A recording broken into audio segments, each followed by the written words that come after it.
അതെ നോക്കിക്കേ, പൊതി കഴിക്കാം.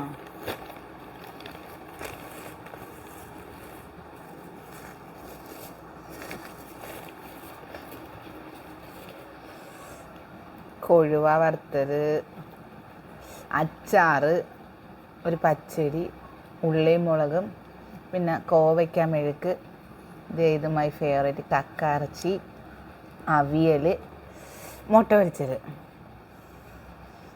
എല്ലാം ഉണ്ടല്ലേ ഒരു കുടക്കീഴിൽ. എന്തുണ്ടെങ്കിലും ഈ കക്കയിറച്ചി മാത്രം ഉണ്ടെങ്കിൽ ഞാൻ ചോറ് കഴിക്കും. എനിക്ക് ഭയങ്കര ഇഷ്ടമാണ്. പിന്നെ ഡയറ്റ് തുടങ്ങിയതിന് ശേഷമാണ് അതൊക്കെ കുറച്ചാക്കിയത്. മറ്റേത് മിക്കവാറും കഴിക്കുമായിരുന്നു. ഇപ്പം ഇങ്ങനെ ഒരു രീതിയിൽ വല്ലപ്പോഴും മാത്രം. കക്കയിറച്ചി എന്ന് പറഞ്ഞാൽ എൻ്റെ ജീവനായിരുന്നു. ഞാൻ വൈകുന്നേരങ്ങളിൽ കറങ്ങി വരുമ്പോൾ കക്കയിറച്ചി മാറ്റേണ്ടി വരുമായിരുന്നു.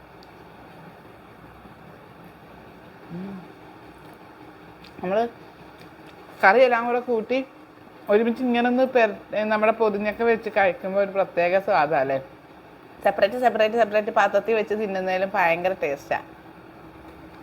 അപ്പം വേറൊരു കാര്യം ചോദിക്കട്ടെ, ഞാൻ കഴിഞ്ഞ ദിവസം ചോദിച്ച പോലെ തന്നെ ഈ ഡയറ്റ് തുടങ്ങിയിട്ട് നിങ്ങൾ മിസ് ചെയ്യുന്ന എന്തെല്ലാം ഫുഡ് ഉണ്ടെന്ന് കമൻറ്റ് ചെയ്യാൻ മറക്കരുത്. നമുക്ക് ഒരുമിച്ച് ഒരു ദിവസം അങ്ങനെയൊക്കെ ഒന്ന് കഴിക്കാനുള്ള ഒരു ജസ്റ്റ് ഒരു ചലഞ്ചാക്കി നമുക്ക് വെക്കാം. നമുക്ക് ഇഷ്ടപ്പെട്ടത് കഴിക്കണം അല്ലേ. അപ്പം മറക്കരുത്, നിങ്ങൾ ഡയറ്റ് തുടങ്ങിയതിന് ശേഷം ഒരുപാട് മിസ് ചെയ്തൊരു ഫുഡ്